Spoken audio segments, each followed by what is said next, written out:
Hello there and happy Thursday. I'm your host, David Temple, and this is The Thriller Zone. So glad you spun across that dial, as we used to say on the radio, and join us. In this case, click download, I suppose. On today's show, we are celebrating almost a one-year anniversary. We're actually about 30 days shy, but my very first guest, almost 1 year ago today-ish, was Cobb, and her book, My Summer Darlings, is what we're going to be talking about today. Almost a year ago, it was The Hunting Wives. It was quite a read. This one is as well. So without any further ado, let's get into the green room where Cobb is waiting to talk about My Summer Darlings. Cheers. Cheers. What's How that? are you? That looks better than what I'm having. This is a double espresso. Let's see, it's noon your time, so you're probably having a little cool, refreshing drink, right? Yeah, I'm having a guava kombucha. Y'all got some guava kombucha up in there? How are you? It's good to see you again. It's good. Well, it's good to see you for the first time. Listen, you have just blown up since last we talked. So, I mean, I don't know about that. I'm just glad you've agreed to be on the show. I have not blown up, but thank you. Well, Cobb, welcome back. You know, we are 1 month shy of being 1 year anniversary, and you were guest number 1. It's crazy. Thanks for having me back. Oh, well, we're going to talk about My Summer Darlings. Are we live now? What do you mean, are we live now? Of course we're recorded live. Okay, good. I just, Yeah. I'm going to watch my language from here on, and Actually, would you do me a favor and not watch your language? Just whatever the hell fire spit stone you want to do is fine with me. okay. That sounds good. Yeah. Well, let's see. Let's do a little catch up. Since last we spoke about 1 year ago, it was a hot and steamy afternoon. You had a recent tragedy. We won't have to go into that. I hope you're doing well. And I was in Lake Tahoe on business, and you were hanging out. I'm gonna make it romantic. You were hanging out on the back porch in your swing, sipping on a cool beverage, just like you are today. That's funny. I'm trying to remember the tragedy. I'm like, it's just ever since 2020, it's been nonstop. So You had a friend die. Oh yeah. Gosh. Wow. Yeah. Yep. That's true. Yeah. Wow. But you were a champion. You came on the show. You were brilliant. We had a wonderful time. And I was trying to remember as I was preparing early this morning. I was like, how did May and I cross paths? And I think Susie Spencer. Susie Spencer. Yes. Yes. Okay. Yes. Gotcha. Perfect. Yes. Okay. Yeah. Yes. Susie has introduced me to more fabulous people. Viewers listen, right? Or do they also see me? Well, here's the good news. They do hear you on all podcast channels. We're now everywhere. And yes, they do see you because I simulcast this on the YouTube channel. Oh, cool. Okay. Yeah. Awesome. Why, are you having second thoughts, or No, not at all. I just like to know. Did you want to call in hair and makeup, please, on the set? I do need to call in hair and makeup. Yeah, it's been a wild morning. Like, our AC broke in our car, and right now in Texas, that's catastrophic. So we were scrambling. We're a one-car family, so we're a one-horse town, David, and we had to find it. So yes, the hair and makeup went out the window this morning, but everyone can see how I look naturally. And this is a very real show. I'm actually wearing a dress shirt but no pants. So see, there's the. Yeah, but you look great, and you look ready, and I look like I've been running around trying to find a rental car. Anyway. Do you need just a quick second to? No, I'm good. Okay. I'm gonna go with the natural look. I think it's perfectly lovely. So there. Thank you. Yes. And here's my lovely book that matches my shirt. I noticed Everybody that. look at this cover. Isn't that great? It is so great. Yeah, this is one of those covers that I just want a cocktail the minute I see it. I know, right? Doesn't it make you want to make bad decisions and We have so much to talk about, and a lot of it does include bad decisions. Side note about cocktails. I was going to bring this up later, but I'm going to bring it up now because I know you and I enjoy refreshing beverages, adult beverages. yes. And this weekend, this past week, I said to my wife, Tammy, I'm like, Tammy, I'm in a hankering mood for the Vesper Martini, which is anyone who knows James Bond, that was one that he made famous. Oh. And so we were out of town visiting family recently, and I ordered one, and it is an ass kicker. I'm just going to say that straight up front. It's 3 parts gin, 1 part vodka, and half part Lillet Blanc, which is a French aperitif wine. I have never heard of this martini before. It does sound like an ass kicker. It's delicious. You only need 1 or 2. Yeah. Yeah, I would only need 1. Yeah. If you have, well, there's no driving involved. Yeah. But it did make me think of, as I was preparing this morning, it did make me think about the gals in the book and then the gals that I met a year ago in the hunting marsh. Those girls like to kick up their heels and suck on some liquor. Well, you know East Texas, so don't act shocked. Yeah, David, come on now. How do you think we put up with this heat? Exactly. Well, I will say that I have been glancing at your Instagram photos and just watching the success of this book and seeing. I always like to check in on your son and hubby, and because I'm always wondering who's doing the photography and the cocktails. I mean, it's been a wild summer for you so far, and it's only May. Yeah, it's been wild. We're recovering from COVID, so it's been wild. Has the whole family now had it? I think my son probably brought it home, but he wasn't really affected, thank goodness, because I was kind of worried about him the most. And yeah, Hubs and I got it, and we didn't spread it to anyone else. But wow, it was not just a cold. It was like a 3-week journey. That's the thing that my wife has been a little under the weather recently, and we were revisiting when I got it. And did you find that tail end of it just goes on and on? You just don't want to do anything. Yeah, I'm kind of still in it. I do feel really good today. But yeah, by about 1 o'clock, 2 o'clock, it's like I'll take a nap and I'll wake up and not know where I am, like that much fatigue. And it's like, holy hell. So yeah. So you had the same experience. Yes, and Daddy likes his afternoon naps. It doesn't have to be long, but yeah. Here's what I learned best. You have to take time to heal. Yes. Because I don't know if you're wired like me and the wife, we're just like, we start feeling a little bit better. We're like, let's go at it. And you'll take 2 steps forward and 1 back if you do that.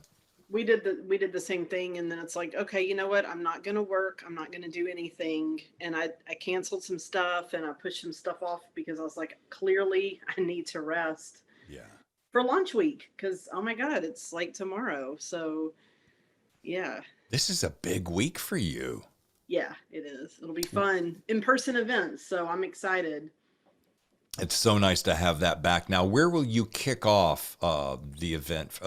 Will you do like a full tour, or I will just some Texas stops, but book people tomorrow night in Austin, and then Wednesday I have a virtual with the Poison Pen in Arizona. Thursdays in person in Houston at Murder by the Book, which I'm very excited about, and then next Wednesday I'm in Dallas at Interrobang. And I haven't been on book tour since 2018, so I'm just so happy. Now, let me ask you something, because they all run a little bit differently. I just interviewed Chris Hottie at Warwick's here in La Jolla last week. Do you enjoy the process, and do you get up and are you interviewed by someone, and do you read an excerpt from your book and answer questions and the whole caboodle? I'm glad that you asked that because I have to. Where is the book? I have to give a shout out to my partner in crime that's coming to book people with me.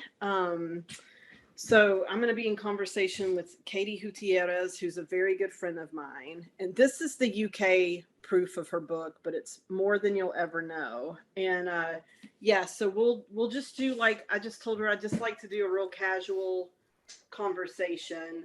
Yeah. And that book is, the Washington Post just reviewed it this weekend. It's a stunner. You will love it, David, and everyone else will too. And then, yeah, Ashley Winstead, the amazing thriller author, is going to be with me at Murder, and then I'll be alone in Dallas. And then also the amazing author Jesse Sutanto will be with me at the Poison Pen. So I love being in conversation with people, and I like it when it's just super casual, like how you and I are talking, because I think, yes, some like poignant questions need to be asked and stuff, but I think people appreciate it when it's just more casual, or at least I do. No, I agree with you 100%. You know, I go back to my radio days, and the interviews over those 2.5, almost 3 decades, my most memorable and the ones that got the biggest ratings that everyone enjoyed were the real just sit down conversations, not the, so tell me, John, we understand that, it's the, it's this just shooting the shit like we do, and that people like because it's real. Before I forget, the author that you just showed me with that ginormous font on the front, what is her name again? Yeah, Katie Gutierrez. Got and it. The book is More Than You'll Ever Know. And you'll have to introduce us so we can get her on the show. Yeah, yes, I will. Yeah, she's lovely and her book is amazing. Let us jump if we're caught up so far, and we can always move back and forth, not a big deal. But let's talk about My Summer Darlings. Okay. I want a cocktail, honey. Can you get me a? It's a little early, yeah. Yeah. At first, May, I'm going to say straight up, I thought I was almost reading a sequel to The Hunting Wives. I'm going to bring that book up on screen, so it's going to be in all its glory. But it did feel there was a similarity to Hunting Wives, but then when I discovered that multi-point of view, I was like, oh, buckle in, Daddy, because we're going on a ride. Tell us just how you came up with that idea for Jen and Kitty and Cynthia, that multi-point of view, because it starts out, I made a note, it starts out on present, and then it does a quick little flashback, but then it takes you in what feels like kind of real time throughout basically the summer. But yeah, give us an idea how you came up with that and the thinking behind that. Yeah, so I don't know if you remember the film The Witches of Eastwick. Oh yeah. Yeah. So I had that in mind as inspiration because I loved the 3 best friends and the mysterious stranger moving to town and upending all their lives kind of trope. And I wanted to do that in East Texas without the paranormal stuff. And I thought it could just be another fun way to explore like adults behaving badly and twisty, complicated female friendships and like how far obsession would go. And with The Hunting Wives, it was all from one point of view, which I love those novels. But as a writer, sometimes by page 300, you just want to bludgeon the character because you're so sick of being in their head. And so I really wanted to be able to take breaks from my characters and just have it be, I love books that have multiple points of view. Yeah. And for Cynthia's, it's her point of view is through her journal. And I love those kinds of devices too, where there's like a different layer or texture to the narrative. So I wanted to just sort of play around and see, I'm not a big plotter, but I wanted to see what would happen if I put these women in this pressure cooker, how they would behave. That's a good comment because we bring this up on the show quite often because our listenership is so many writers and plotter versus pantser. Plotter, people who plot out an outline and pants right by the seat of your pants. But you're kind of more of you like to do a little bit more freestyle, don't you? I really do. Like I always have a 1-page sort of overview which might read like the copy on the back of a book or a query or something, because I find that that keeps me kind of grounded. And if I get like panicky, like what's the story about, I can go back to that one page. And I might have a plot point or a later twist that comes to me, as I'm working on page 50, and I'll definitely type that up. But I really like to write and have it be revealed to me as I'm writing. To me, that's the fun part, is not knowing. Sure, So sure. I sometimes with thrillers, though, as you know, like you can get into trouble doing that. And sometimes some of the best thrillers I've read, the author's like, no, I had a 12-page outline and I stuck to it. Like The Woman in the Window, I love that book. And he had everything plotted out. But, he's a former editor and that's how his brain works. So I wish I had that brain. I don't. So I'm just left with my cheap tricks and gut level like vibe of trying to see the story and run through the forest at night, and hope it works out. It's so amazing to me, and I have such a beautiful front row seat here to thriller writers, in that when you find out, like you'll take Jeffrey Deaver, for instance, who writes a 100-page outline. Really? Wow. One, he said at a minimum, 100 pages. Wow. That's crazy. But he has so many hooks and switchbacks and tricks, and that he said if I didn't do that, I would get lost in the shuffle. And then you have other guys who, and I think Chris Hottie was saying that, I think Don Winslow's mentioned this. Some of the big guys, they get down and they sit down and write and just go. And I admire both, and I think they both have their place. So there is no right or wrong. That makes sense. Yeah, I think what works for you. And one page, sometimes for you, for instance, May, one page, you kind of know where your A goes to B to goes to C. So, that's all you really need. The map for you, if you will, taking a road trip, you're starting here and you're ending here and you're going to go through a couple of towns. So. Exactly. And especially for my kind, I mean, I feel like my books are more like hybrid women's fiction thrillers for sure. This one, even more than The Hunting Wives. The Hunting Wives definitely had more of a plot sort of to it. Not that this doesn't, but if I was writing some very complex, mystery with a ton of I probably would have to do a lot more work up front to make it, sound. And before I deep dive on Will Harding, which we're going to do in about 30 seconds, I want to say this, and please take this as the compliment in which I'm intending. I have a feeling that if you wanted to, whether it was a pen name or otherwise, if you wanted to try your hand at writing romance, you would kill it. Really? Oh my God. Girl, I mean, let's talk about it. You got 3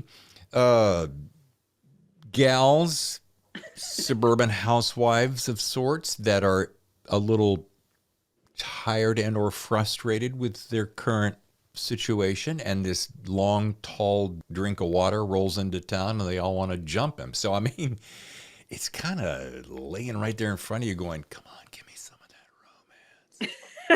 romance. Well, maybe I will. You never know.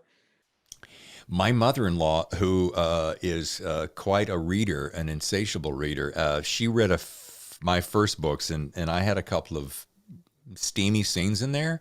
Mm-hmm. And I asked her after what I had, when she was done, she goes, did you like it, Ma? Yeah, I did, but I really wanted more sex. Really? I'm like, okay, Ma, I'll get right on that. That's hilarious. I love it. Yeah. So let's talk about Will Harding. What kind of a guy is this? What's his background? What's he rolling into town? Again, I don't want to give away spoilers, so I'm leaving that heavy lifting to you. I will say that let's see. So he's clearly wealthy, and he takes up residence in one of the most opulent mansions in this neighborhood, which no one sort of knows anything about him, and there's not much of an internet trail either.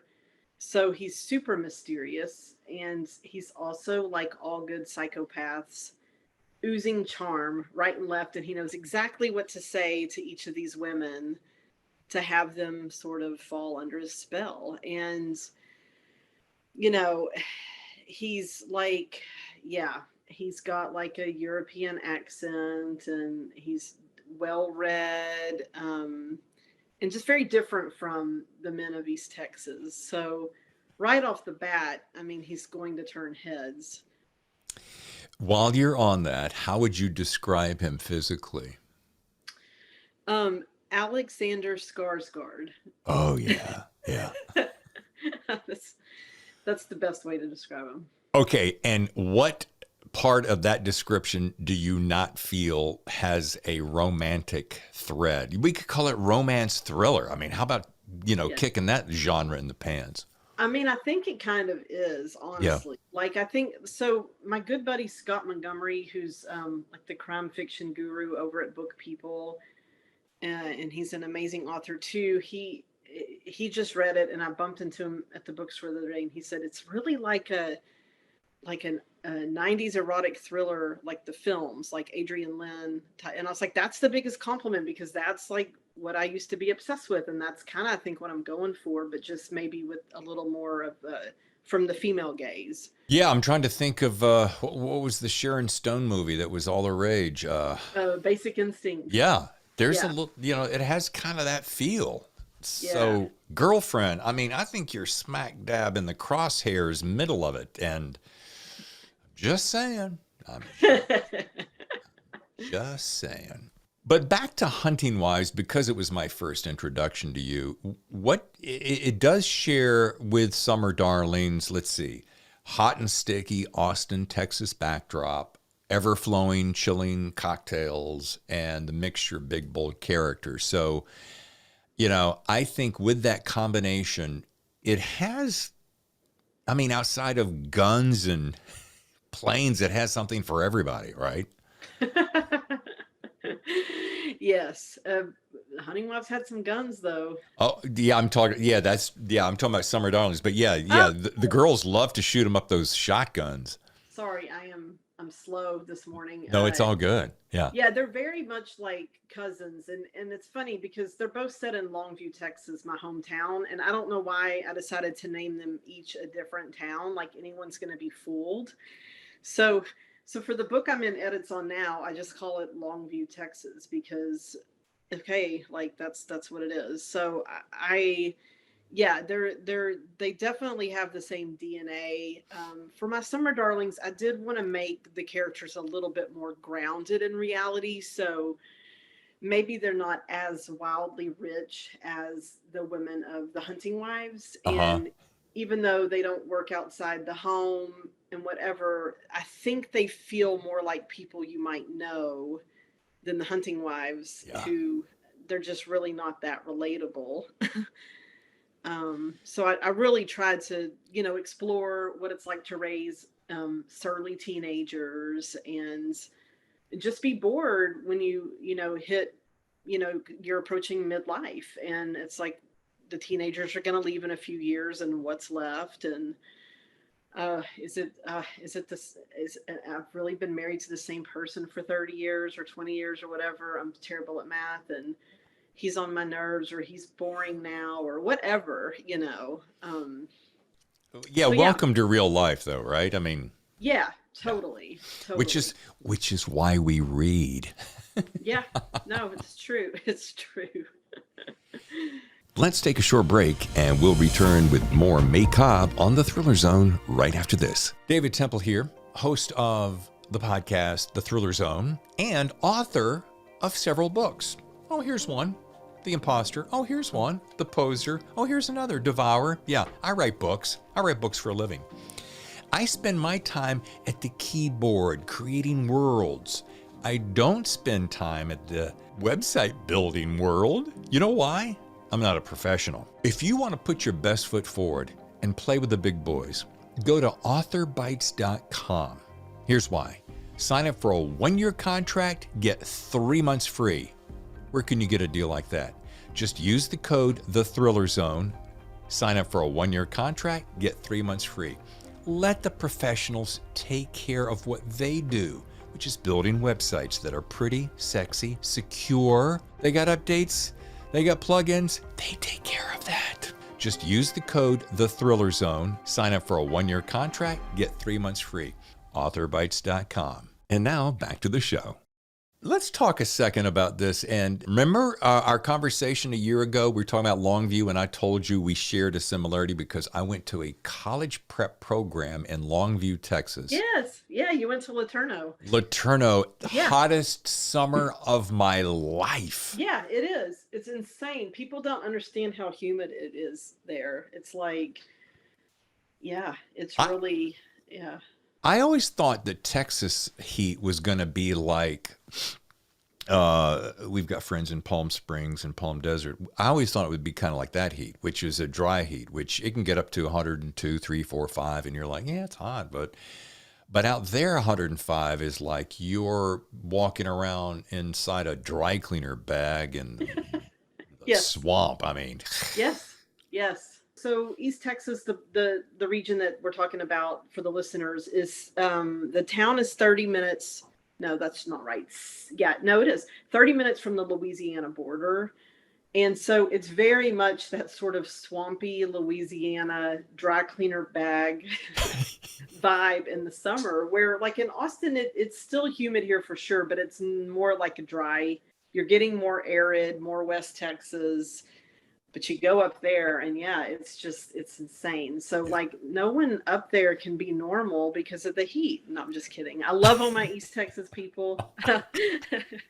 So where I was headed before I went down the hot, steamy dry cleaner bag filling, I'd love to know your thoughts. Now, I know you've got an MA in Lit from SFSU, and I wonder,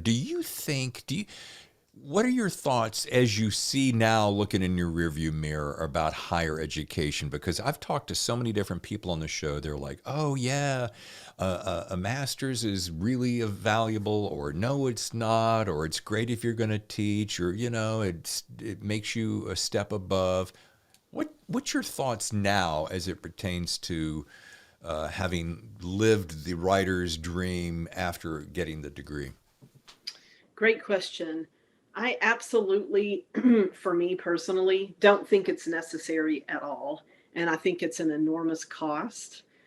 And I feel like at the time I needed to do it for no other reason than I was doing research for the nonfiction book I'm still working on.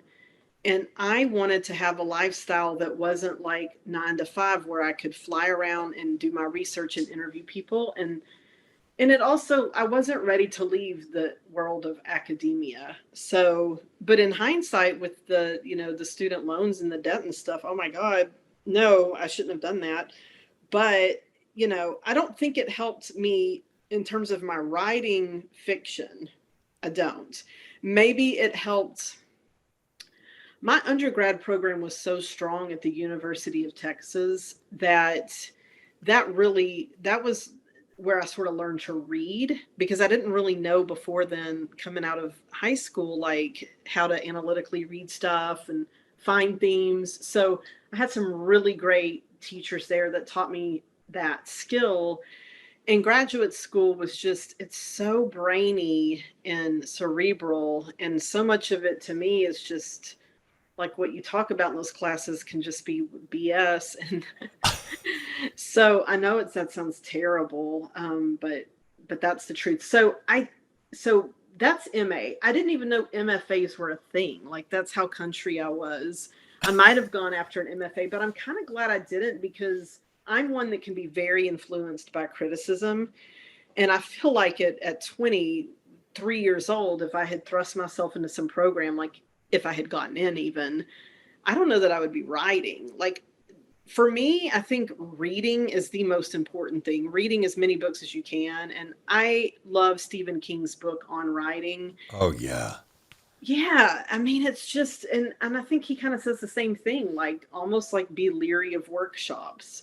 Now, having said that, I did get into an online workshop group, writers group, and I don't even know when it was, but it actually was the thing that helped me start really writing. Oh, cool.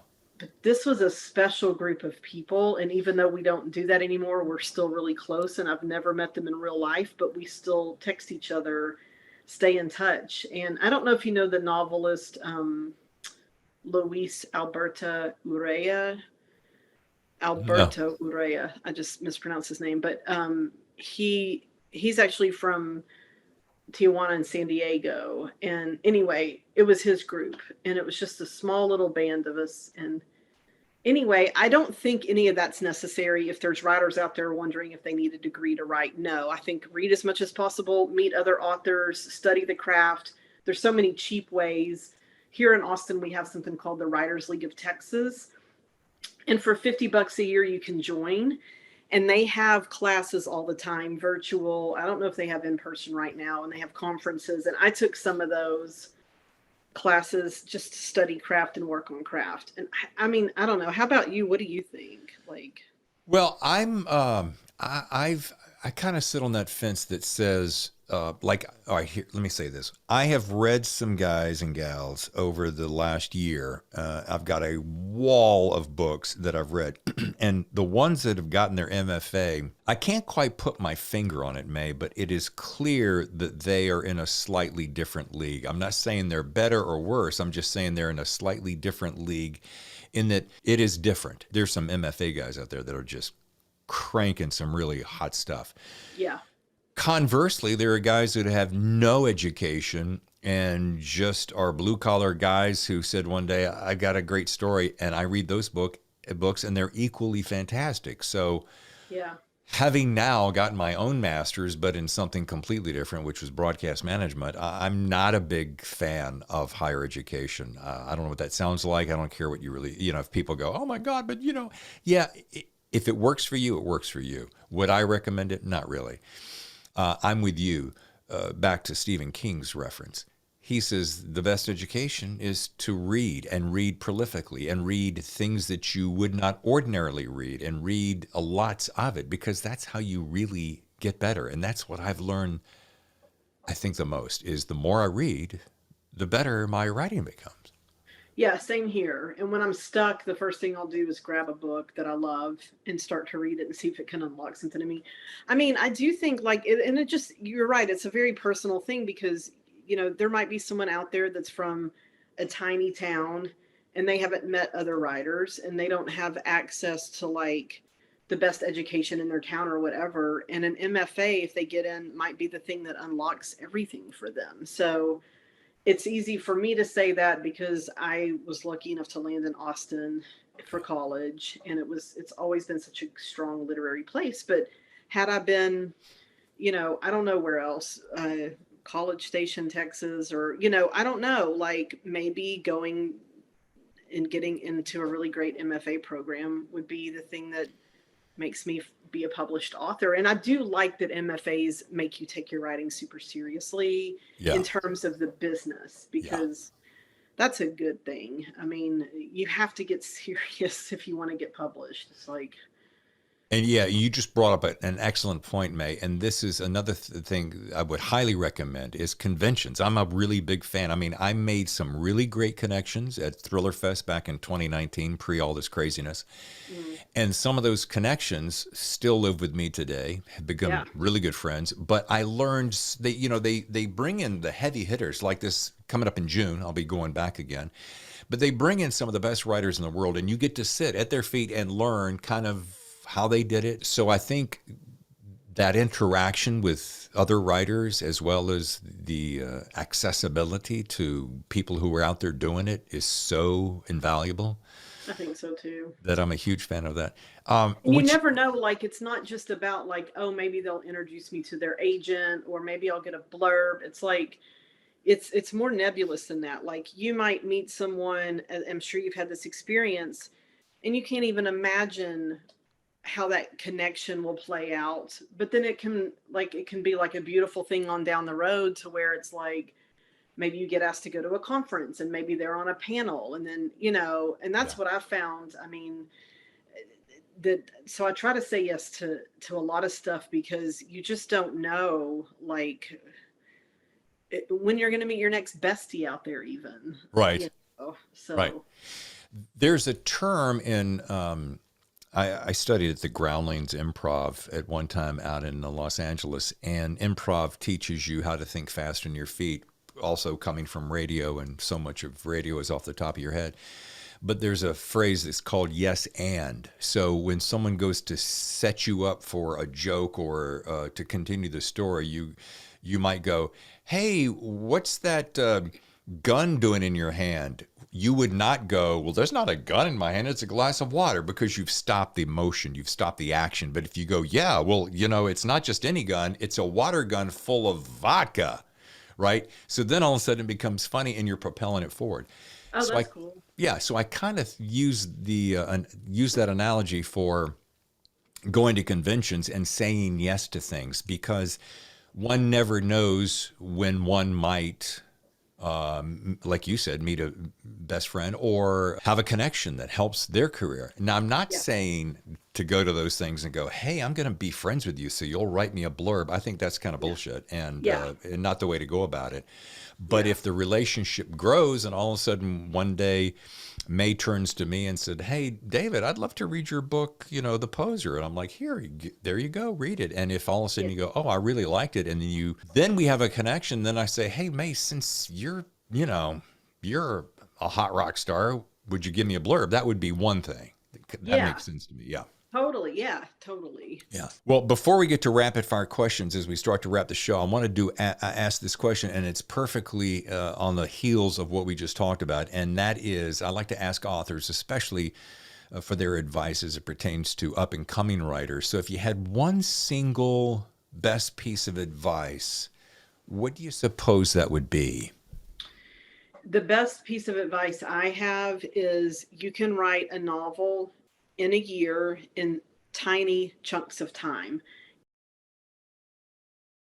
So if you have 15 minutes where, your wife is bathing your child, do not get on Twitter like I do. Go sit down and write that scene.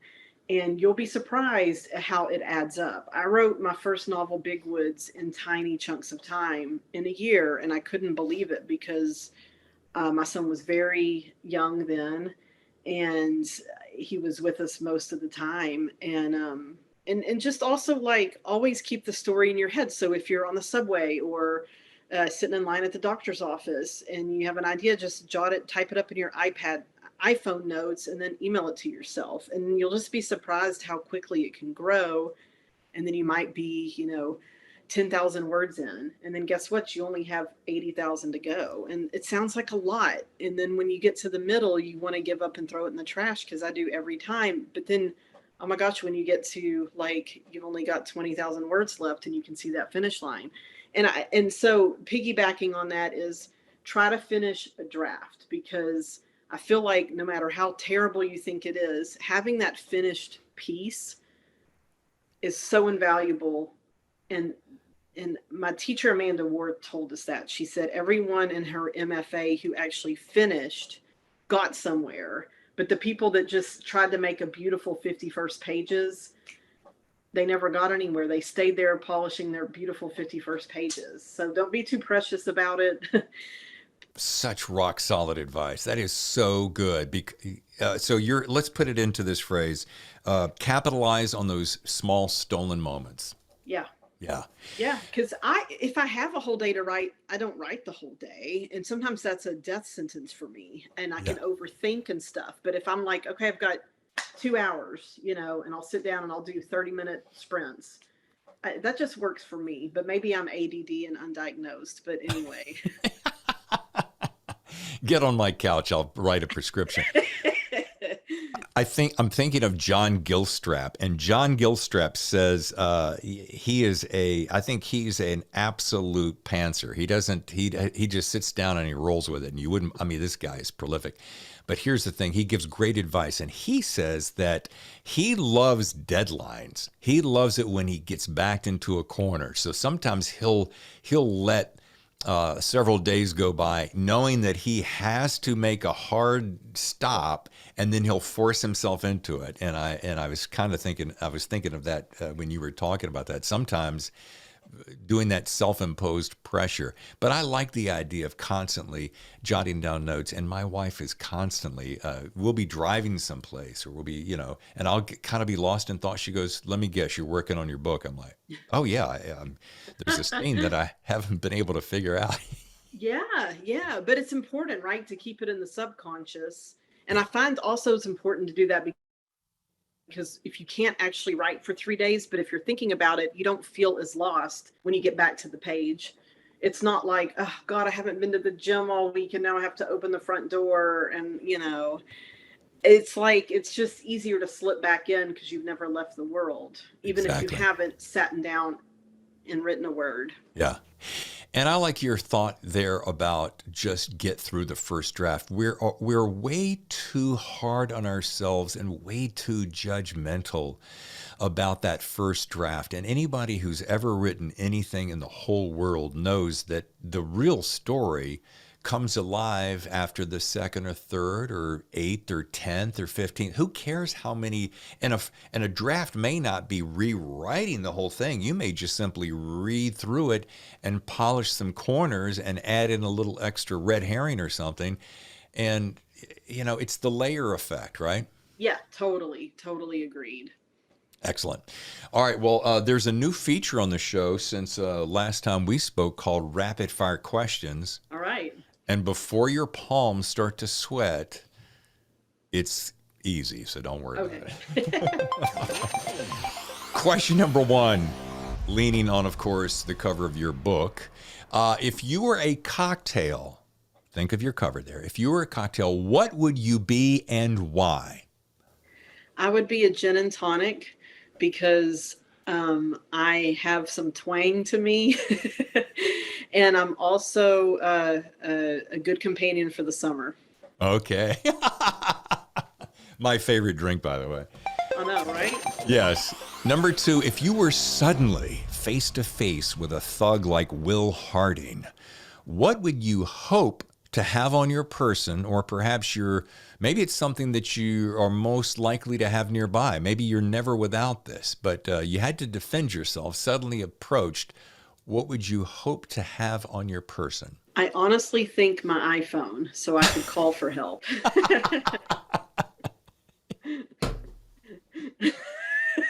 Excuse me, Will, would-be thugger. Hang on one second. Yes, 911. Hold on one second, Will. 911, here's my emergency. Exactly. That's how un-East Texas I am. I can't even defend myself. All right, number 3, here's a fun one. Let's say Hollywood just bought the TV series rights to My Summer Darlings. Double finger crossing. They've asked you to cast Jen, Kitty, and Cynthia. Do you have any ideas who you might like cast in those roles?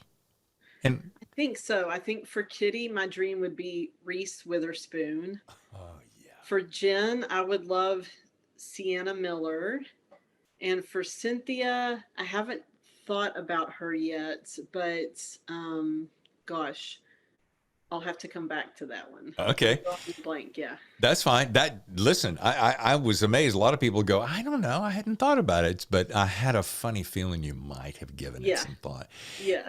A little second piece to that question. I'm curious, would you have any interest playing a little cameo? Come on, because you're a ham, and I think you're probably a good little closet actress. So is there anybody in that book, My Summer Darlings, that you go, yeah, I'd like to come in and play that little?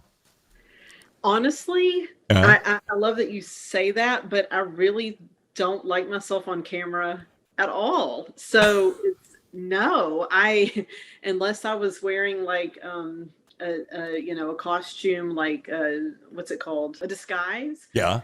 Yeah. No, Okay. I'm not a good actress at all. The worst. Okay. Fair enough. Sometimes, there's closet hams in all of us, so I just never know. Yeah. Well, folks, if you'd like to learn more about May Cobb and her wonderful book, My Summer Darlings, just visit maycobb.com, and you can also follow her on Twitter like I do at maykcobb or Instagram May_Cobb. So there's all kinds of ways to find May. Oh, man, this was fun. It was, David. Thank you so much for having me back on. I really appreciate it. Yes, it was my pleasure, and happy anniversary to us, and you were Yeah. there to kick it off. I love it. Happy anniversary. And please tell Tammy hello. And one day we will have Vesper Martinis together and take an Uber. And now you're talking. Ladies and gentlemen, once again, the world famous May Cobb. Well, May, you be good. Thank you again for your time. It's always, I just think the world of you. And Thank you, David. I Yeah. really appreciate it. I have so much fun with you. And we'll talk soon. that was just all sorts of fun, as it always is when I sit down with May Cobb. The book, once again, My Summer Darlings, and you know how to find her. Now, what do you say we check into next week's show? Frank Severo is going to be talking about his latest thriller, The Ride Along. That's coming up next Thursday. Folks, I just want to say once again, thank you so much for dropping by and checking our show out. If you are on Apple Podcast, could you do me a quick little favor? Really would appreciate it. Just drop us a review. 1 to 5 stars. We really like 5. If you like it, tell us about it. If you hate it, you can tell us about that too. But we'd love to hear from you either way. You can also send emails to thethrillerzone@gmail.com. That's it for this week. I'm your host, David Temple, and I'll see you next week on another edition of The Thriller Zone.